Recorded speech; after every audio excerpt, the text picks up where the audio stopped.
After seeing the lack of distracting guides, I thought I'd give it a shot. This is part 1 to my guide. First thing I'd like to go over is stealth and aggro.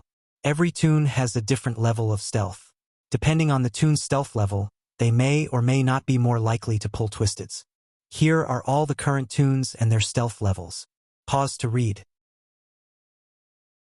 So with that information in mind, most characters with 3 stars or below will have an easier time pulling twisteds from distracting toons.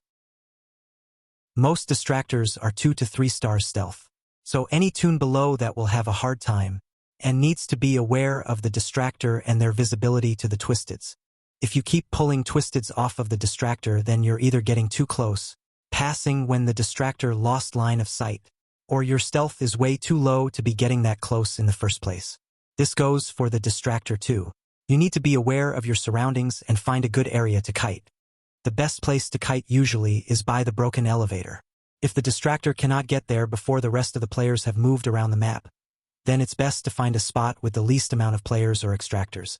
The most commonly used distractors are Louie, Goob, Pebble, and Flutter, as they are not too difficult to learn and all have decent movement. The toons mentioned have 2 and 3 star stealth, so anything around the same stealth or below could easily pull given the chance.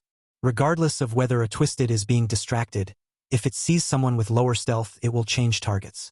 This is why it's good to give your distractor plenty of space unless you know for sure that your stealth is higher than theirs, and they want break line of sight. As for air horns, they will significantly lower your stealth once used. So if you're using one and your intent is not to pull twisteds off of someone, then don't use them unless you're in the elevator or far away. In general, it's best to leave them for the distractor and let them know where they are. That's all I'm going to cover in this part. I hope to see you in part 2.